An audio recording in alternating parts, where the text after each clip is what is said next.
A nudnik, a real bum. The bad clowns freak him out. This is the theme song of the podcast of the movie of the uncle of the nephew who's a dreamer and you cannot keep a job. We watch the movie by the minute and we talk about what's in it, but we want it to be different, so we added 2 more seconds.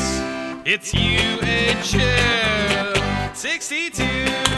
60 second, UHF 60 second. Welcome back to UHF 60 Second, where we talk about the movie UHF. That's right, 62 seconds at a time. My name is Jonathan Carlisle. And my co-host is... That's it, just like Jonathan Carlisle, no one else. I just have to take a pause and prepare myself for releasing my name into the... My name is David Johnson. Whew, all right. And we also have with us today... It's Sean. Hello, everybody. Welcome back. Mr. German. And thank you for having me back. That's great. Everybody's back here for minute 18. I'm just going to do the summary right away. They are sitting at desks, and then at the end of the minute, they are not sitting at desks, but somebody else is sitting at desks. Yeah, there is a lot of desk sitting in this minute. That's a good observation that I had not made. But they're two different desks. Different desk, yes. It's not the same desk, unless they really dress them up, and I just never even noticed before. Just for like it from a different angle. Well, I mean, we do see the desk in the first part of the minute are just cluttered with paper, so we don't really know what they look like. Mm-hmm. Given the budget of this movie, it's entirely possible that is actually the same desk. Although there's no lattice work at the end of the minute.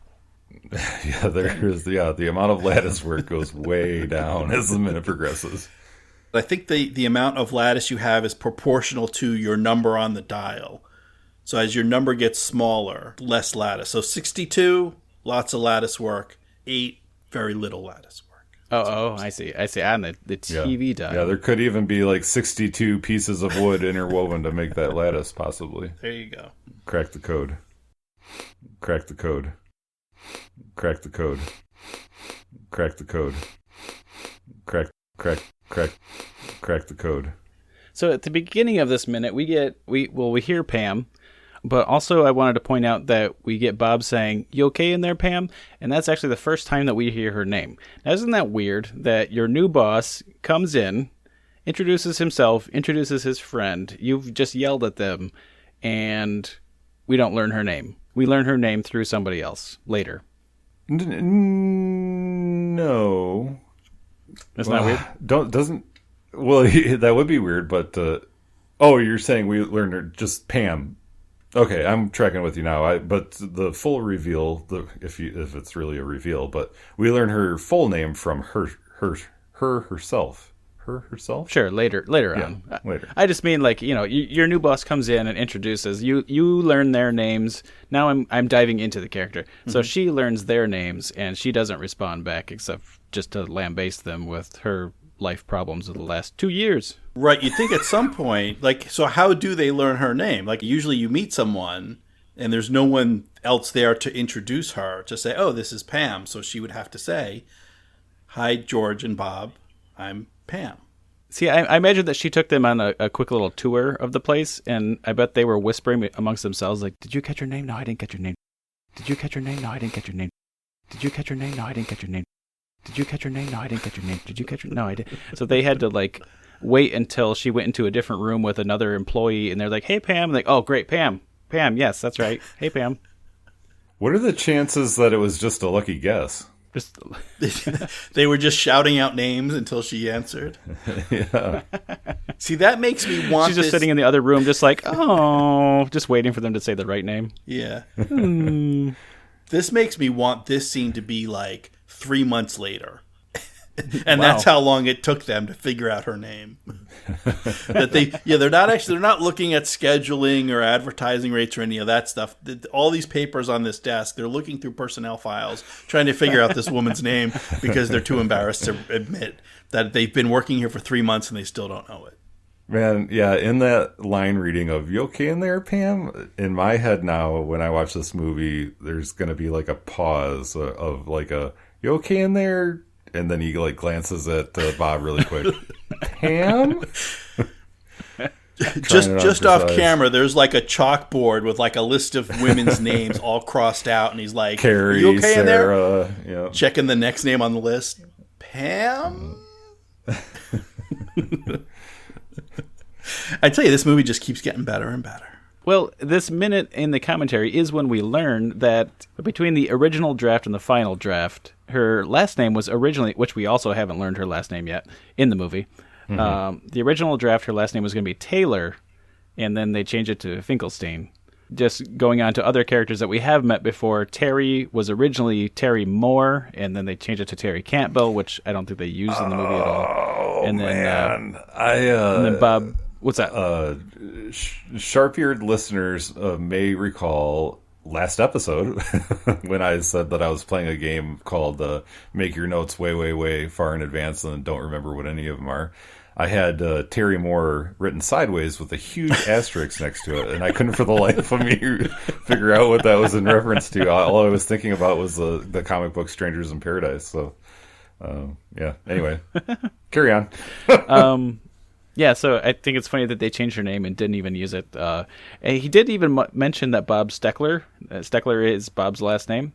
He mentioned that in the commentary during this section, but it didn't change, and I still don't think they use his last name. So I'm not really sure why he mentioned his name in this point. But I did want to talk about Bob for a second. Now, we know from previous minutes that Bob has kind of went with George on this journey of job to job thing, or at least partially, or whatever. But they definitely got fired from their last job together. First of all, I'm wondering, is Bob part of the package that made it okay for Uncle Harvey to let George be the manager here? Well, he knows Bob. Bob is responsible. If you take Bob with you, then sure, go for it.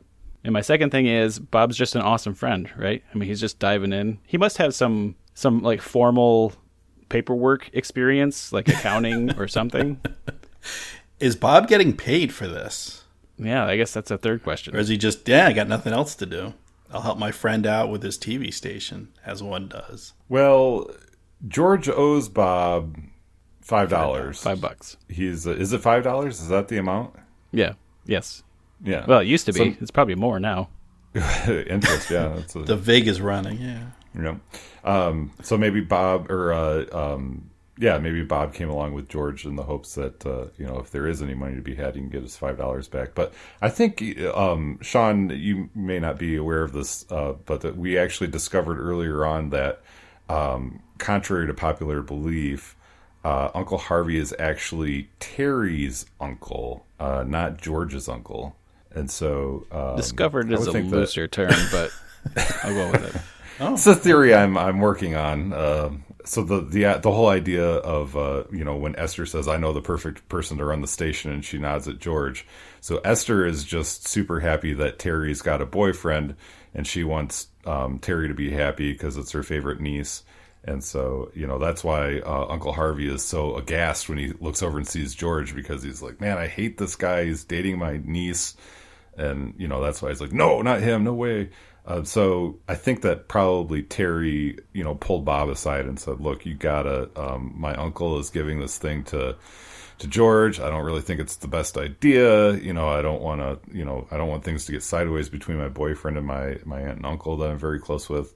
So can you please go with George to the station and try and help him out, because he's going to be underwater. Okay.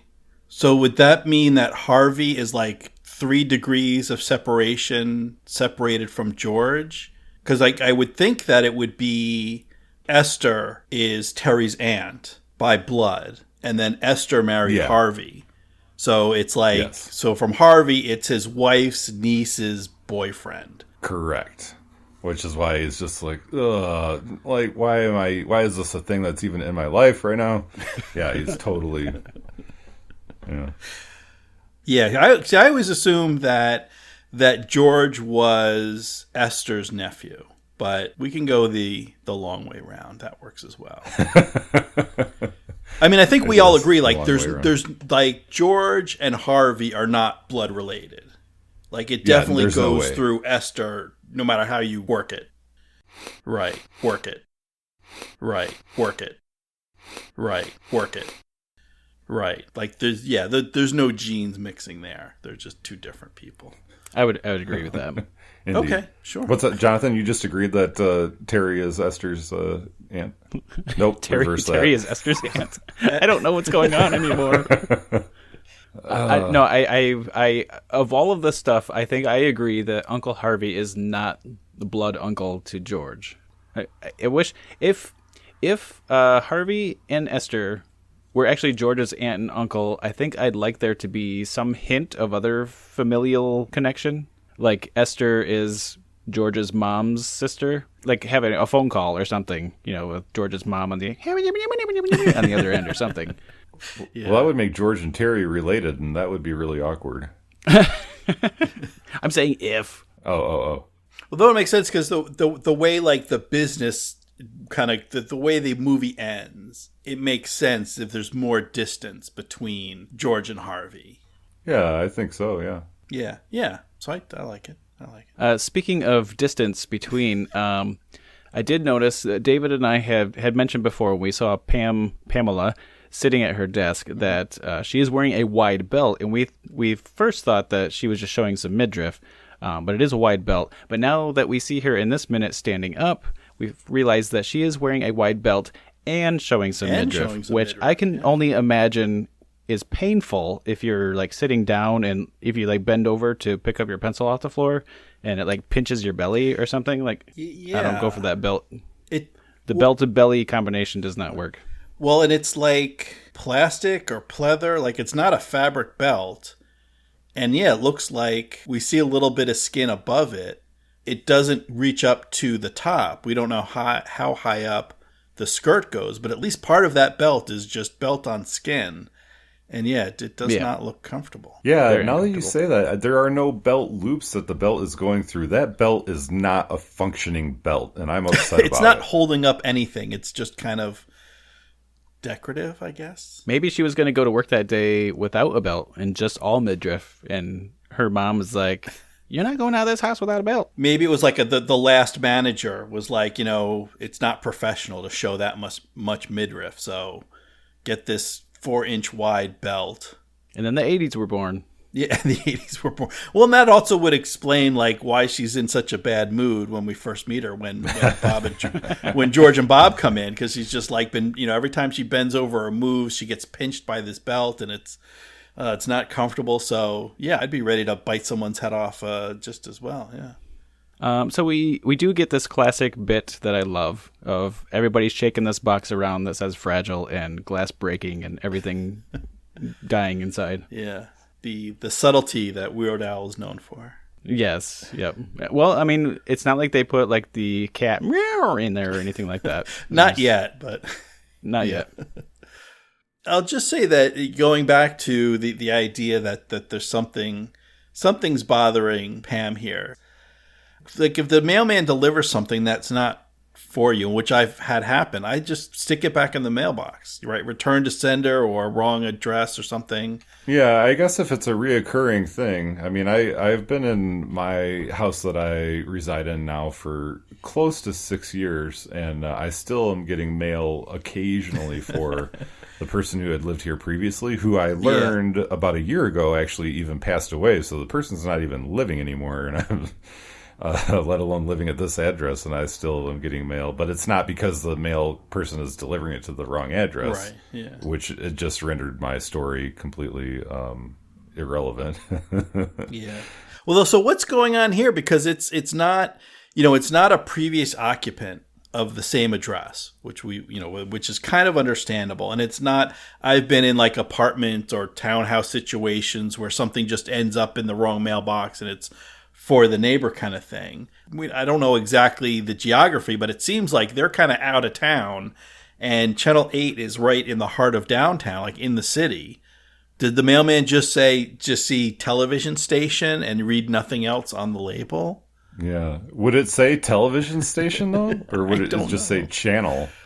Yeah, maybe just see channel. How do you confuse an 8 for a 62? Maybe like 6 plus 2 equals 8. I don't know. Like, just how does this happen? Oh, yeah. It's just some super math whiz that like just can't see individual numbers. He just sees math all the time. Yeah. So you got Rain Man delivering the mail. Rain Man delivering the Right. mail. Yeah. It's probably best not to dwell on it too long, so on to Channel 8. Right before we get to Channel 8, I was wondering if the rival gang in Anchorman took their name of Channel 8 as an homage to this movie. And I was trying to do some research on that and realized that the other guys in the Anchorman, Vince Vaughn and his gang, are actually Channel 9, not Channel 8. And during the So big one better. rumble... Yeah, one better. Yep. They're one but better. during the big rumble that they have in Anchorman, there is Channel 8 is the Hispanic news with Ben Stiller, Channel 8, the Ocho. The Ocho. And then I went down a huge rabbit hole and read all about how that whole TV station rumble wasn't even in the script. That was they kind of came up with that on the spot. And they filmed that entire rumble sequence with the horses and police officers and guys stumbling through on fire. That entire sequence, all those actors, that was all filmed in one day. So if anybody wants to read about a bonkers production schedule, there's a really great article somewhere that you can Google about how that scene came to be. And it was very entertaining. And it has nothing to do with this podcast. So on to Channel 8. Are you saying that scene escalated quickly? Yes. It did. Channel 8. Where do we want to start? Because this thing just bonks in right away. Yeah, well, yeah, it's a good bit of editing, with the George kind of reclining back with that self-satisfied look on his face, and then just the voiceover of "You idiot." Have you guys ever mistaken a pencil for a number 2 pencil? Not after Answer writing. carefully. Not after writing. I don't think I've ever cared enough. Though isn't that the most common pencil, number 2? Like I would guess if you just had like a box of random pencils and you just stuck your hand in and pulled one out, it's probably going to be number 2. Like you have to I know there are other number pencils out there, but you kind of have to specifically look for them. I would recommend never sticking your hand in a box of number 2s. Oh boy. Yeah. But outside of the Scantron forms, the multiple choice tests in school where you have to fill in the little bubbles, and they're very adamant that you must use a number 2 pencil. And in those instances, I would make sure I use the appropriate weight of lead in my pencil. But other than that, I generally don't spend too much time worrying about it. Just to clear up, for our listeners at home, so we don't get hate mail at uhf60second@gmail.com about lead weight. So it's not really a weight, it's a hardness softness thing. So Yes. there's in pencils there's an HB scale that goes from soft to hard. The softer a lead is, the darker the marking is. And so number 2 is about right in the middle of that HB scale. So Does the scale go from 1 to 3? Actually, it's not. So the number 2 is not really part of the scale. That's kind of like a weird marketing misnomer thing. So the scale is like F, H, H, B. It's more letters in the scale. So Henry David Thoreau's father had a pencil manufacturing company, and they kind of popularized the number 2 because it was their second kind of version of the pencil. I did not know that. A little bit. Yep. So you're talking about fathers and sons there, huh? Speaking Yeah, of fathers and sons, yep. we are introduced to 2 new characters right off the bat. Who is a father and a son, son. as we find out, with the very hilarious "But Dad." And that guy is John Paragon, the he is. whiny son. Sorry, that is his real name. His character name is Richard Fletcher. I want to hear you. The only specific note that I have about John Paragon is that our listeners may know him as Jambi the Genie from Pee-wee's Playhouse. Oh, yeah. Yeah, he is. Oh, yeah. That connection with Pee-wee, that connection with Paul Rubens, he was part of the Groundlings. That's where that comes from. Did you actually, on Pee-wee's Playhouse, did you also know that he does the voice for Terry, the pterodactyl? Yeah, I didn't pick that up until seeing it on IMDb. Yeah. And there's a Terry in this movie. Crazy. but he does not do the voice of the Terry in this movie. No, he does not. But he also, because of his connection with Groundlings, he also has been featured in some Elvira stuff. Yeah. Also, do you guys remember the show Sledgehammer? No. I know that was a thing. I don't think I ever watched it, though. I remember the show, and I remember that I watched it, but I don't specifically remember anything about the show. I just remember like it was kind of a tongue-in-cheek, silly, goofy kind of a thing. You know, we could really use more stations playing reruns, so I would know about That's Sledgehammer. Yeah, there you go. If you had a station that just played old reruns, then you would know about Sledgehammer. It was like a detective. He was like our private investigator, right? Sledgehammer? Yes, and I remember he had a gun. That's the extent of what I remember. He had a gun. So. Oh, well, and then we should say that it wasn't Sledgehammer. It was Sledgehammer with an exclamation point. Oh, that's all the difference. The father character is, I'll start with his character name. That's R.J. Fletcher, which I assume is some form of Richard J. Fletcher, being the father of Richard Fletcher. His real name is Kevin McCarthy. And I just watched Invasion of the Body Snatchers, the 1954 version, last night in preparation because I kept seeing this as we were preparing for this whole podcast thing. I just kept seeing that he was in that movie, and I've never watched it, and it was enjoyable. I love those old movies, and that one is a good one. It's a good solid movie. Well, and then he's also in the 78. Yes, which I again, like we talked about last episode, that not everything is available.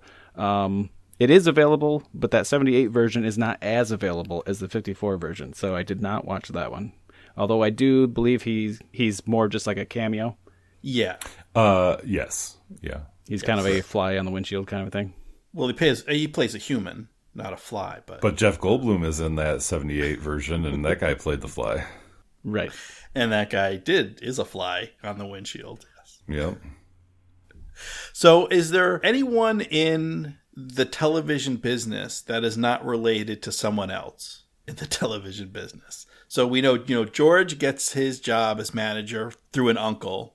And then here we see someone who is working for his father and not doing a very good job of it at that. But there does seem to be quite a bit of nepotism.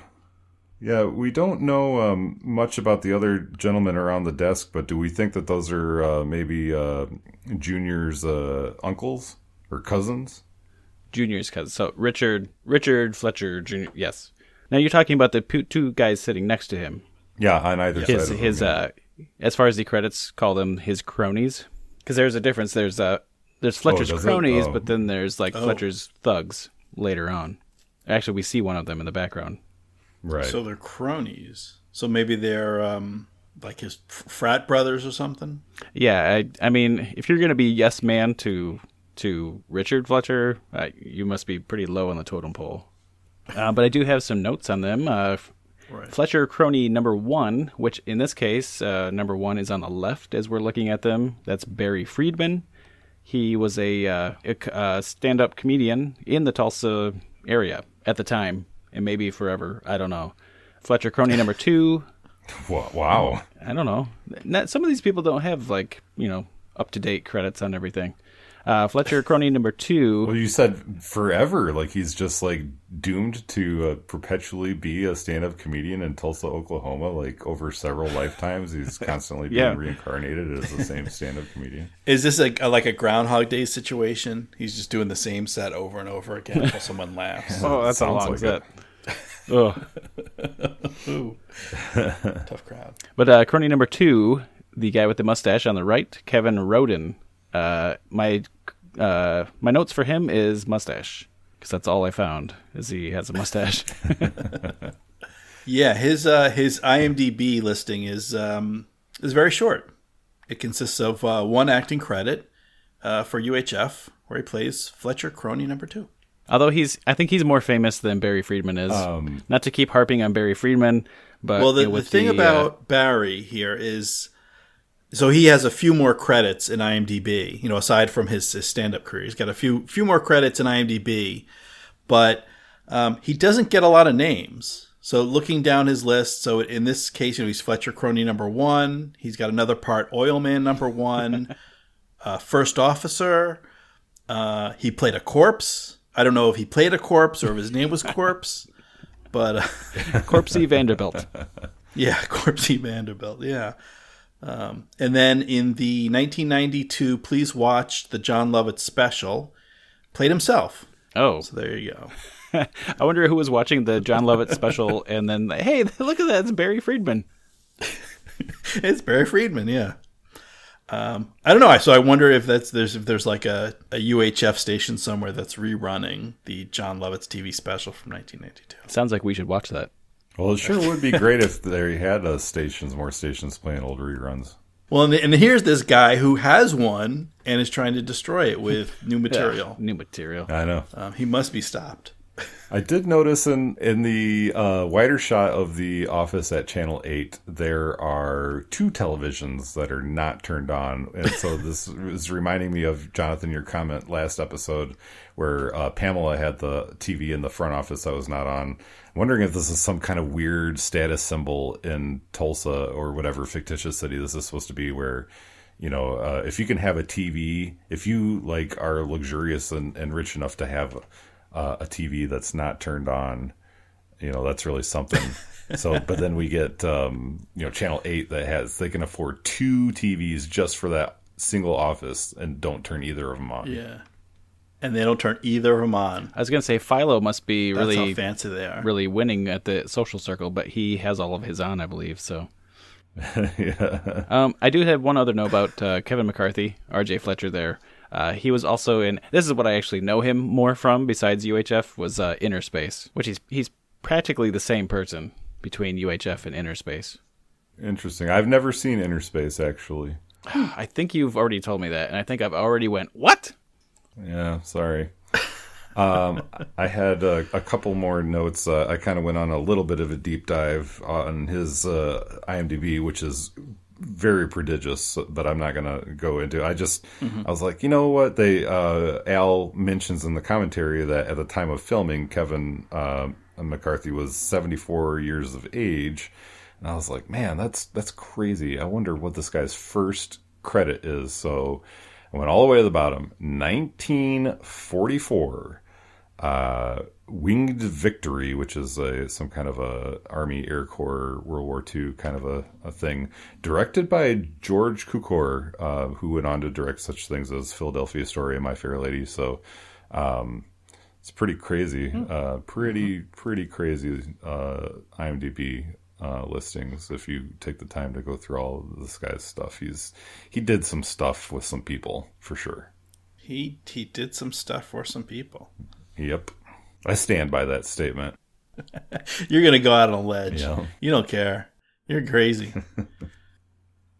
Really, the only other thing that I had wanted to say was just that as we're going through this movie, I'm appreciating more and more the economy of storytelling that they have. You know, we are 18 minutes ish into the film. We're very close to meeting all the key players. The plot is kind of unfolding and getting underway here, and it's really we've already had a couple jokes and asides and gags and things, and but things are cooking right along, and this is a really I'm enjoying how the clip that this movie moves at. That's very true. We seem to have, once we started getting introduced to new characters, it seemed like we got a new character like once every 1 or 2 minutes.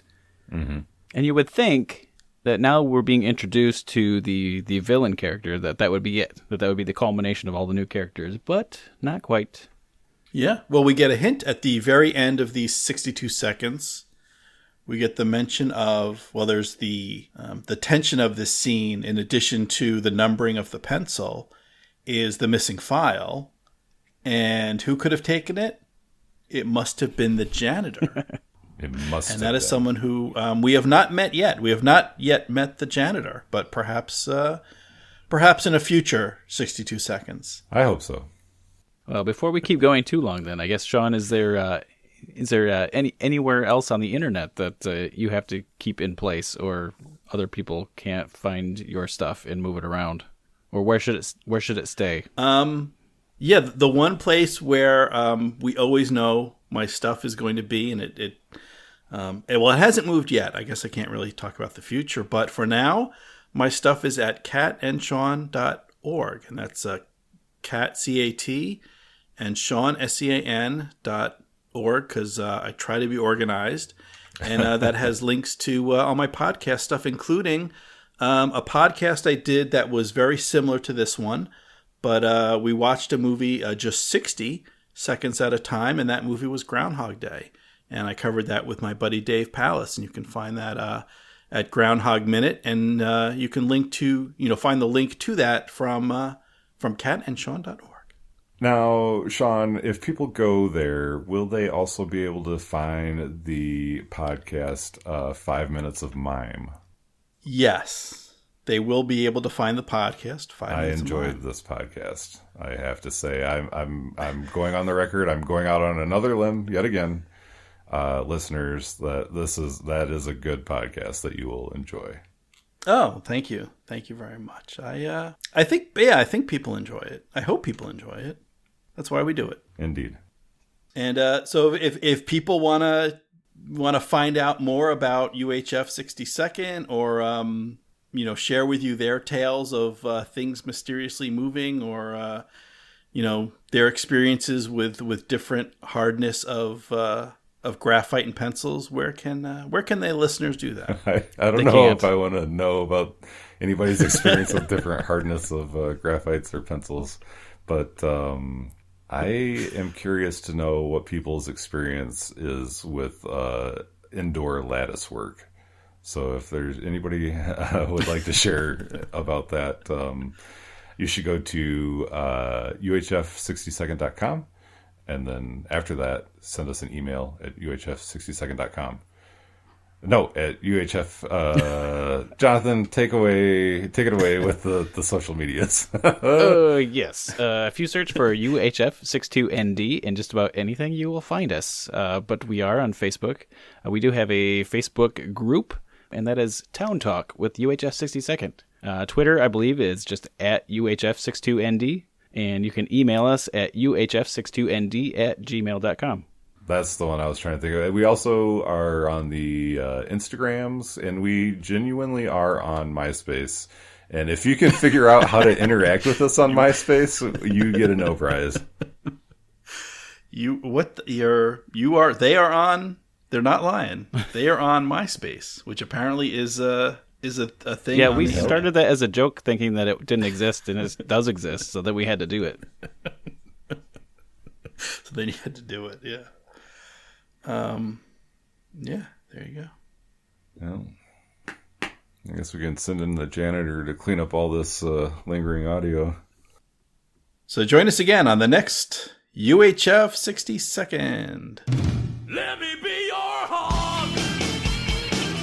Let me be your hog now. I said, baby, baby, baby, baby, baby, baby.